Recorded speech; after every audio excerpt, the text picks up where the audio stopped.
What's up everybody and welcome to the channel. In today's video, we're gonna be comparing my new M3 to my wife's Audi RS3. Now this video isn't gonna be a comparison about their performance and all that sort of thing, but the reason why we own these cars, my wife and I love fast cars, performance cars.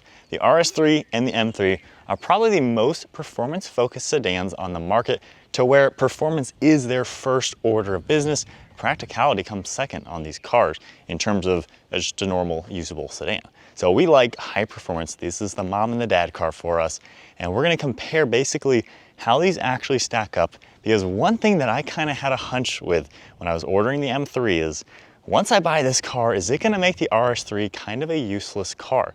Because in every measurable way, the M3 is a significantly better car than the RS3. So is this gonna be pointless to own when we're always gonna pick the M3 since it's better?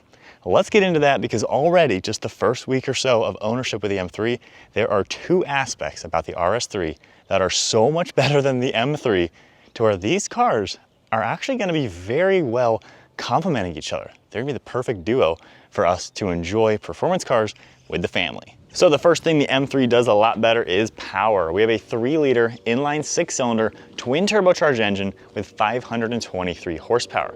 RS3 gets a 2.5-liter inline 5-cylinder single turbo with about 400 horsepower. And when you drive the M3, still running this car in, but oh my gosh, this thing is fast. It is so cool to have a car in the garage again that truly is like the old GTR I had, with that level of performance. The extra power this car has over the Audi, it makes a big difference. Goodness, this is just light years faster. The steering is tight, the transmission is so razor sharp, the brakes are good, the handling is so top notch. The performance capabilities of an M3 competition are out of this world. This is one of the best performing cars on the market. There are no sacrifices. With the speed and grip you have all wrapped in one car, it is just a powerhouse, a performance track car. And did I mention, yeah, it fits the family too. This car keeps you looking ahead and just wanting to drive hard. So aside from all-out performance, what about practicality? This is 189 inches long. It's 9 inches longer overall than the RS3, which gives you a lot of cool benefits, especially for a family sedan. The trunk in this M3 is almost 17 cubic feet, which makes it incredibly spacious for groceries or even a stroller. And not to mention, we have extra luxuries like a power-operated trunk. Now in the RS3, you have a manual trunk, and the trunk itself is almost half the size, coming in less than 9 cubic feet. And then another big thing is the rear seat space. I'm 5'11". I have my carbon fiber bucket seat set at my height, and I have like 4 inches of knee room, absolutely plenty, even headroom. I have about 4 inches of headroom. So this back seat is exceptionally room and comfortable. Car seat sitting right behind me, rear facing, which takes up a lot of space, still allows the passenger front seat to be useful for me. I can genuinely sit in all 3 of the open seats in this car, and it makes it ultra practical for family use. Now when we move into the RS3, given it is a lot smaller, again, driver's seat at my height, my knees do fit in this little cutout, but we are definitely a little on the cramped side. The seat itself is significantly lower. We have a shorter amount of space. My legs are a little cramped, and my head, if I go straight up, I am right on the ceiling. I will say the seats are still comfortable. You have leather back here, so you still get the high-end materials, but it is a small car, and both cars do get rear air vents. One plus with the back seats, we have a nice armrest in the center with cup holders, which for some reason the M3 doesn't have, which is pretty odd for the price tag, but this is a pretty cramped seat. And when you look at the front passenger seat with a rear-facing car seat behind it, it is very cramped for me. My legs are squished. It is not a seat that I will find myself sitting in at all. And then finally, the last thing the M3 does better is the options you can spec this and how high-end this car can be. I've spec'd mine with a full leather interior. So we have leather on the upper dash, on the lower dash, the whole entire door, soft touch on the lower door, carbon fiber on the dash, the center, the steering wheel, the shifters. I spec'd carbon fiber bucket seats, carbon backed, full leather, Alcantara trim, this is a extremely high-end interior when spec'd correctly. Now, don't get me wrong, the RS3 is a nice place to be. We have genuine leather on the seats, the steering wheel, real carbon fiber here. On the aftermarket, I did a matching carbon centerpiece, but without that, all you really can spec is the different colored stitching. You get a lot of piano black for the whole section, a soft touch rubber dashboard, a soft touch rubber door. You do have some Alcantara synthetic leather, but then a lot of harder plastics in everywhere else. However, the big thing you gotta keep in mind, and I absolutely keep in mind, the price difference is massive. This car, when we bought it brand new, was $65,000. The base M3 with the all-wheel drive is $88,000. And if you spec it the way I did, we're talking about over a $100,000 car. So these two cars as spec'd are $40,000 difference. So I would expect the M3 to be better in every single way. So again, in no way am I knocking the RS3 for its shortcomings in comparison with a highly spec'd M3. For the price difference, this car better outdo it in every single aspect. It just makes sense. And if it didn't, this thing wouldn't be worth it. So the first thing that the RS3 does a heck of a lot better, it's a way easier car to get in and out of. Now you can spec the M3 with seats very similar to the RS3. I spec'd it with carbon seats because they are the coolest ones in the game. They look phenomenal. Sitting in here with a slender body type, I am so beyond comfortable.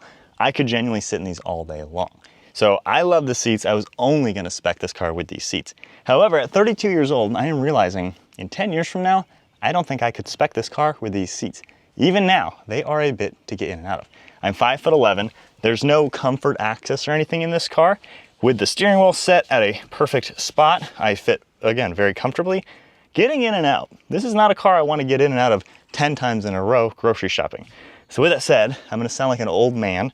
Let's get out. Gotta kind of use some leverage on the steering wheel. And kind of crawl out of the car like that. And then getting in, once again, kind of get your feet good, your arm, your hand. Slide in, lift yourself up, adjust your shorts and shirt, and we are in, only slightly out of breath. So this is gonna be a car that in reality, if we're going in and out of grocery stores, shopping all day long, I don't know if we're gonna take this just because that might get a little old. And in a decade from now, again, my wife and I probably are gonna be over that to where hopefully I can keep this car around for a decade, and maybe after that, I'm gonna need more of a GT car, an RS6, something a bit easier. So with that said, sitting in the Audi RS3, again, 5'11", steering wheel at the same distance from me, sitting comfortably, and I'm out. Didn't even stress or grunt, and hopping in, no big deal. So this car, by far, those seats make a huge difference. If you're in and out constantly, those giant bolsters sitting right here, I don't wanna just wear them every day. I might need a cover or something on them just in case.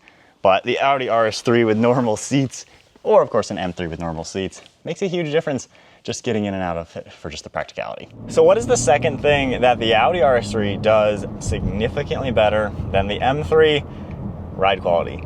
Now, we filmed these M3s a lot, and I never really noticed them being like back-braking or super stiff driving cars. Maybe every time we've test driven one, we've been on a nice smooth road like what I'm on right now. However, within 2 days of owning this, I realized this car is a very stiff ride. When you hit little bumps, even this little bridge, yeah, you start feeling every little bump. And don't even get me started on what happens when you turn down a bumpy, bad road. So this one, a less than ideal road. It may not come off on camera, but every little crack in the road, every undulation and everything, this is a stiff riding car. You just feel everything. That wasn't me exaggerating. That's me bouncing around a little bit. I didn't remember these cars being that stiff. Now, it's not that it's unbearable or awful, but you definitely feel it, especially if you're on a highway and there's a bridge bump or some sort of road bump in the road that's bigger than you would expect. You know, you feel it, especially in the back seat. My wife was bouncing around back there a little bit. Baby was sleeping fine, so she was doing okay. But this is a car that even in comfort mode, you know, you're gonna notice those big bumps and the uneven road surfaces to where, you know, depending on how you're driving it, where you're taking it, especially with these harder carbon fiber bucket seats, you know, it may not be the most plush ride. On a smooth road, this thing drives amazing. On the smooth highway, heading home, like with cruise control on, this is awesome. But when you have a lot of bumps in the road, yeah, it definitely, whoa, gosh. It's a stiffer ride, significantly different than the Audi. So with that said, moving into the Audi RS3. Now the camera might be jiggling a little bit, but what I'm feeling is gonna be different than the camera. So this car, you still feel those bumps and stuff, obviously. The road goes up and down, you can't get away from that unless you're in a Rolls Royce. But on this very bad road, this is pretty pleasant, you know, it's going over the bumps very well. Got a little one right here. Like, you feel the bumps, you go over them, but it doesn't jolt you at all. It's a very relaxing ride, even on a bad road. And again, I don't know if the camera will pick any of this up the way it is, and if the camera's shaking, again, you might think it looks the same. But my voice is doing fine. We'll find one of the bumps, and as I just keep talking, you don't notice my voice going in and out of tone as I hit a big bump or anything.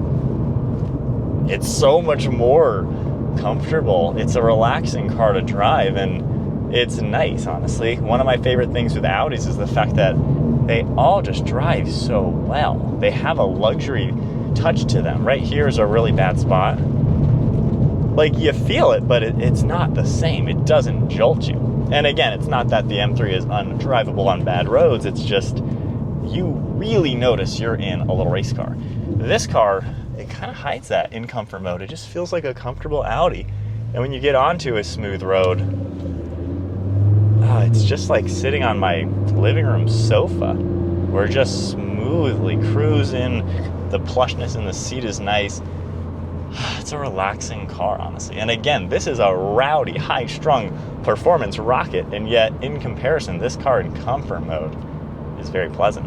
So if we were to take, you know, a trip to visit my in-laws, which is 10 hours away, it'd be a toss-up between these two cars. If we needed the extra space, we'd take the M3 and just avoid any really bad spots in the road. However, my wife's a lot shorter than me. If I go to her memory seat setting, I'm 5'11", and this is, yeah, not exactly the way I would drive this car, but the rear-facing car seat fits behind her seat just fine. So the only hindrance with a smaller car like this versus the M3 is if we're on a long road trip and she's gonna drive, put the car seat behind her seat and I can lounge in the passenger seat just fine. M3, we don't have to mix and match seats given it has the space. So, with all that said, performance-wise, do you drive this and think that it's not fast? Oh no, you still hop in this and it is a rowdy rocket. Now the steering isn't quite as sharp in the RS3, the brakes don't feel as crazy either, and there's a little lag and certainly not as much top end. But again, when you look at the price, this is significantly cheaper than my M3. This is just a phenomenal package in comparison for the price tag. It's a really good little car. You just gotta sacrifice a little bit of sizing with it and make it work for your needs. I will say I would never spec an RS3 as high as they go. At that rate, you might as well buy a zero spec X-Drive M3 because it is a better car. But if you're gonna spec this on the low end like we did, we just added a tech package, and spec an M3 on the high end like I did, they are drastically different cars and a perfect duo. So with all that said, it's nice to see that the RS3 is still something worth having in the garage alongside the M3 now. I was a little concerned that we would probably sell this and maybe get an SQ8 or something completely different because, you know, why would you want to drive the car that isn't as crazy as this? But in reality, when we're using these as family cars, which is what we literally use both of these cars for, the RS3's super plush ride quality and really easy getting in and out of. It makes this a great around town car for getting in and out of the car, multiple stores or something. This is a great around town car that can still be a rocket. M3 on the other hand, you know, maybe not gonna go shopping with it all day long where we're in and out of 20 stores, but a long trip or if we need genuine space, this is gonna be amazing. So it's nice to see. I don't have to tell my wife that we need to sell her car because she is probably not gonna be happy to hear that. But there you guys go. Is the RS3 redundant with the M3? No, they are complementary cars, and I think they're gonna be a great duo for many years to come. We're actually not planning to get any new cars or change cars anytime soon. I really wanna actually own this long term, like 10 years. So hopefully that is what happens with other future plans. If we genuinely need real space, this would go. But this is the duo, the mom and dad car. So that is it for today's video. If you enjoyed it, be sure to give it a thumbs up, hit that subscribe button, stay tuned for plenty more content, and I'll see you all in the next video.